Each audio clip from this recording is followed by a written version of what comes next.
हर हर महादेव। जय शिव शंकर। मेरे भक्ति सागर 1260 राधे चैनल में आप सभी भक्तों का स्वागत है। आप सभी भक्तों पर मां गंगा की कृपा बनी रहे। गंगा दशहरा की आप सभी भक्तों को बहुत बहुत बधाई, बहुत बहुत शुभकामनाएं। आप सभी वक्त इस वीडियो को पूरा सुनना, ज़्यादा से ज़्यादा शेयर करना, लाइक शेयर सब्सक्राइब जरूर करना। कमेंट में हर हर महादेव, हर हर गंगे जरूर लिखना। गंगा दशहरा की व्रत कथा। गंगा दशहरा के पावन अवसर पर गंगा स्नान, गंगा पूजन तथा इसके संबंधित पौराणिक कथा सुनने का विशेष महत्व है। सो आइए वक्त सुनाते हैं गंगा दशहरा की पौराणिक कथा। पौराणिक काल में अयोध्यापति महाराज सगर के एक बार विशाल यज्ञ का आयोजन कराया और उसके देखरेख की जिम्मेदारी अपने पुत्र अंशुमान को सौंप दी। यज्ञ में विघ्न डालते हुए देवराज इंद्र ने राजा सगर के यक्षी अश्व का अपहरण कर लिया और उसे ले जाकर पाताल लोक में कपिल मुनि के आश्रम में बांध दिया। घोड़े की खोज में सगर के पुत्रों ने धरती की खुदाई शुरू की और आखिरकार उन्होंने कपिल मुनि के आश्रम को ढूंढ लिया। इस कोलाहल से कपिल मुनि की तपस्या भंग हो गई और जब उन्होंने क्रोधित होकर आंखें खोली तो उनकी क्रोधाग्नि से राजा सगर के हजारों पुत्र जलकर भस्म हो गए। घोड़े की खोज में जब अंशुमान कपिल मुनि के आश्रम में पहुंचे तो महात्मा गरुड़ ने उन्हें सगर के हजारों पुत्रों के भस्म होने की जानकारी दी। साथ ही गरुड़ जी ने ये भी बताया कि सभी भस्म हुए लोगों को मुक्ति केवल मां गंगा के पवित्र जल से मिल पाएगी, जिसके लिए उन्हें स्वर्ग से धरती पर लाना होगा। ये सुनकर अंशुमान वहां से घोड़ा लेकर चले गए और वापस पहुंचकर राजा सगर को पूरा वृतांत सुनाया। यज्ञ संपन्न होने के बाद राजा सगर अंशुमान और उनके पुत्र दिलीप ने गंगा को धरती पर लाने की बहुत कोशिश की, लेकिन वे सफल नहीं हो सके। कई वर्षों के पश्चात दिलीप के पुत्र भागीरथ ने देवी गंगा को पृथ्वी पर लाने के लिए कठोर तपस्या की, जिसे देखकर मां गंगा प्रसन्न हुई और उससे वरदान मांगने के लिए कहा। राजा ने मां धरती पर आने का आग्रह किया, जिससे उनके पूर्वजों की आत्मा को शांति मिल पाए। मां गंगा धरती पर आने के लिए मान गई, लेकिन उन्होंने भागीरथी को बताया कि अगर वह स्वर्ग से सीधा पृथ्वी पर आएंगी तो पृथ्वी उनके वेग और गति को सहन नहीं कर पाएगी। इस समस्या के समाधान के लिए देवी गंगा ने भागीरथी को भगवान शिव की आराधना करने के लिए कहा। इसके बाद भागीरथी शिव भक्ति में पूरी तरह लीन हो गए और इससे प्रसन्न होकर स्वयं महादेव ने उन्हें दर्शन दिए। जब शिव जी उन्हें वरदान मांगने के लिए कहा तो उन्होंने अपनी समस्या के बारे में बताया। भागीरथी की समस्या सुनकर महादेव ने इसका समाधान निकाला और गंगा जी को अपनी जटाओं में कैद कर लिया। फिर जटा से एक लट खोल दी, जिससे देवी गंगा 7 धाराओं में पृथ्वी पर प्रवाहित हुई। इस प्रकार भागीरथी मां गंगा को धरती पर लाने में और अपने पूर्वजों को मुक्ति दिलाने में सफल रहे। भागीरथी के कठोर तप के कारण ही गंगा जी को धरती पर भागीरथी नाम से भी जाना जाता है। बोलिए गंगे मैया की जय। जिस दिन माँ गंगा धरती पर आई थी उस दिन जेठ मास के शुक्ल पक्ष की 10वीं तिथि पड़ी थी, जिसे बाद में इस तिथि को गंगा दशहरा के पर्व के रूप में जाना गया। गंगा दशहरा को माँ गंगा के धरती पर आगमन के उत्सव में मनाया जाता है। बोलिए गंगा दशहरा की जय, माँ गंगे की जय।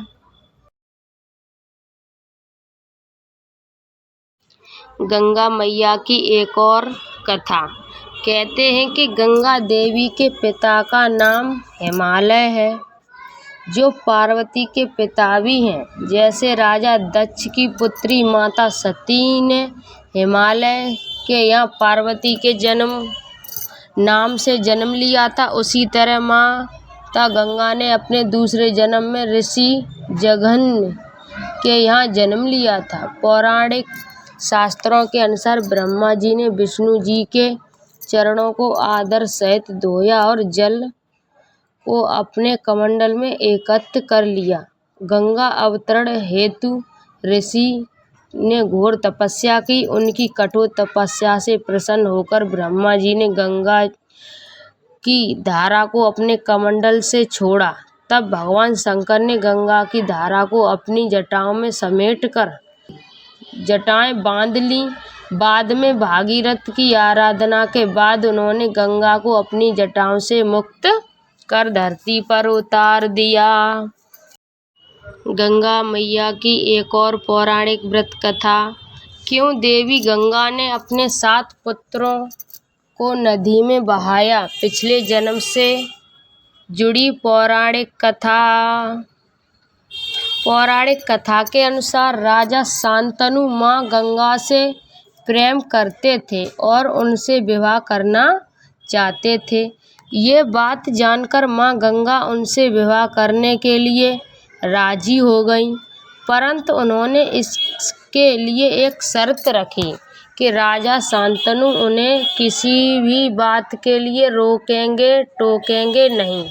वे माँ गंगा से प्रेम करते थे तो उन्होंने उनकी इस शर्त को मान लिया। कभी न रोकने टोकने का वचन दिया, पर उनको दिया ये वचन राजा शांतनु के लिए बड़ी आफत बन गई।